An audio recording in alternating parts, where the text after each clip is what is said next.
The continuation, the history between those 2 pages explains why.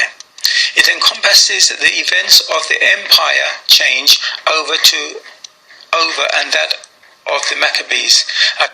So just for those who didn't do yesterday's Daniel, we're on chapters 10 to 12, doing part 2 of the book of Daniel, not so much from a what is needed for salvation angle, which is the purpose of the Genesis to Revelation studies over the year, but because there's not much of salvation or personal salvation in the book of Daniel, I'm covering this history. So yesterday we ended with the words, in fact we do not see Rome, which is the last of the 4th empires that Daniel saw in his statue in chapter 2. We do not see, so we saw Babylon, Media, Persia and Greece in those thus far. We're now seeing going to deal with the 4th empire. In the New Testament it's the 4th empire, but the 4th empire doesn't come into being in the book of Daniel because it's future to Daniel, but now it is past to us. So yesterday's study ended with these words. In fact, we do not see Rome ruling Israel until the New Testament. Prior to then, Israel succumbed to idol worship in the Old Testament. 400 years later, between the last pages of the Old Testament, which is the book of Malachi, and the first of the New, the Gospel of Matthew, we see they have overcome this temptation. So when we start Matthew, you see there's no idol worship. In fact, they've gone a bit too far to the other side, where the Pharisees or the leaders have imposed strict rules about what you can and cannot do to comply with the law of Moses, or the law of God that they received through Moses. So the law says the 4th commandment was thou shalt not do any work, for example, and they will think that carrying your bed or plucking corn on the Sabbath day when you're hungry was breaking the law, which is what they accused the apostles, Jesus' disciples, of doing. So, okay, so that's where we are. So today's part 2 carries on from the 2nd paragraph of the writing on the screen. The history between those 2 pages explains why. So continuing from there. I strongly urge you to read about them for an understanding of Daniel. Israel's rejection of God and his laws set in motion the events that allowed for Gentile nations to gain control of Israel. It was Israel's continued rejection that eventually ushered in Rome and their destruction of Jerusalem in AD 70. I can recommend some books for those of you who wish to check the historic accuracy of Daniel 11, but I will not bore the rest of you with it. With this background knowledge of the struggles, one can better understand the New Testament verses as why Rome had a policy of appeasing the Jews by releasing a prisoner, Barabbas, on one of their feast days. Why in Luke 23:12, Pilate and Herod, both Romans, yet were enemies and needed a common cause, found in Yeshua to become friends. And why Jews were not permitted to crucify anyone nor take action against a Roman. However, I will give some explanation of some translated verses that have led to misinterpretation and using the King James's version. Verse 5 says, who are kings of north and south? Yeshua, speaking in Matthew 12:42, gives a clue. He says, the queen of the south shall rise up in the judgment with this generation and shall condemn it. For she came from the uttermost parts of the earth to hear the wisdom of Solomon, and behold, a greater than Solomon is here. Of course, he was speaking of Queen of Sheba, who came from a land to the south of Israel. There are literal directions north and south, as confirmed in Acts 8:26, 27:12, and Revelations 21:13. Syria and Egypt are the countries spoken of in reference to the kingdoms of the north and south.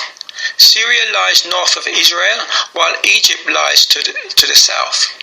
After Alexander's empire was divided among his 4 generals, Ptolemy obtained rulership of Egypt and named himself king of the south.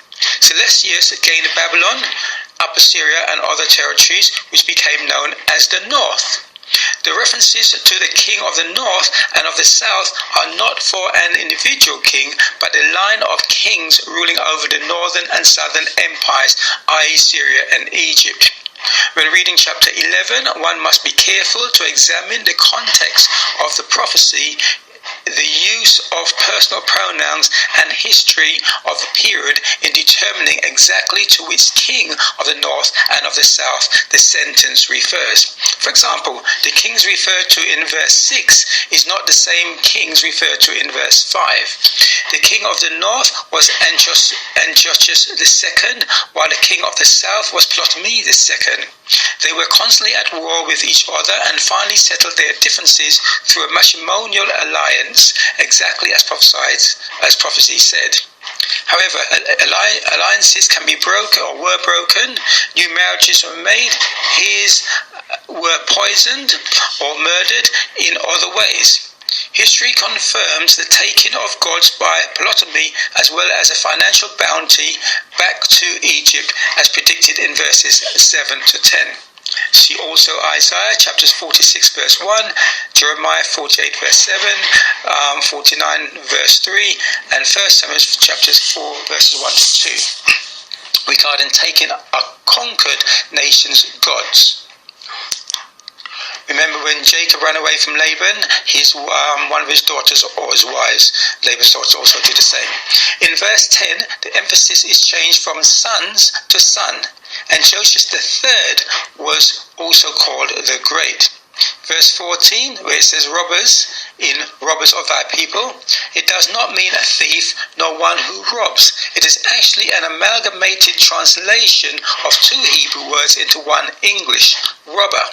The Hebrew words mean to break through or burst open. In common, it is used in reference to a burglar or a robber. Hence, the English used the common usage translation.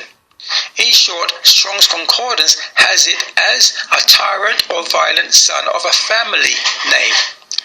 A Jewish Bible translates verse 14 as, and the more violent one among your own people will rebel. And I said the King James Version has it as robbers of thy people. Some of the Jews wanted to fight against the oppression of the Gentiles, unlike the pious ones who accepted their plight. Unfortunately, the attempts of the robbers of thy people, the violent ones, were squashed. Today, such are called zealots, or terrorists, some others. They, for example, are ones who voted to fight, defend themselves on a Sabbath rather than be killed.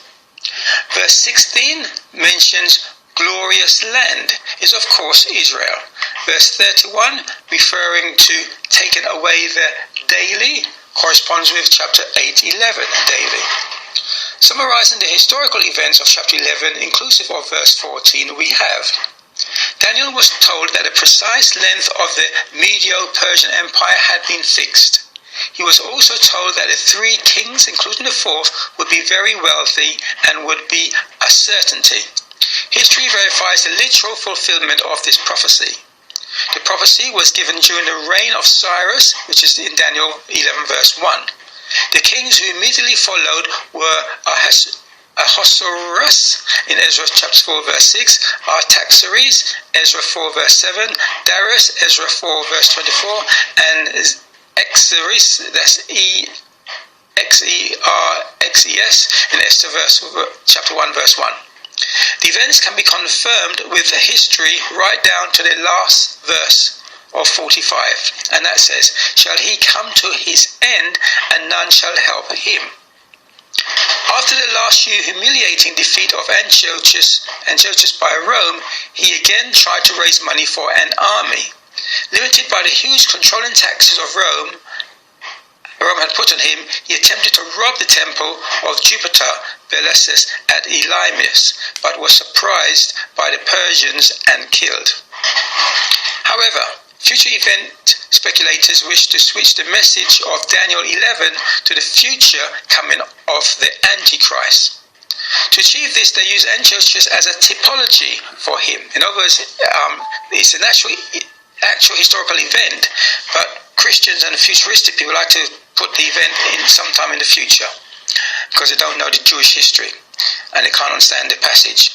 The usage of the word Antichrist to indicate a single individual or world ruler did not come about until the writings of the early church fathers, and the term was applied to the new heretical teachers. Now, when I say church fathers, I'm not talking about the biblical ones, I mean the Christian formation ones of the Catholic Church and so forth. Leaders of the Roman Empire and even to the popes by the Protestants. The usage of the word finally took on the popular connotation of one world leader would rise at the end of days. In other words, we believe in a tradition rather than the Bible, what the Bible means. Scripture refers to a final world ruler as the beast in Revelations 11 verse 7 and other scriptures, but not as the Antichrist. So we shall continue part 3 and the last part of Daniel, chapters 10 to 12 tomorrow. Shalom.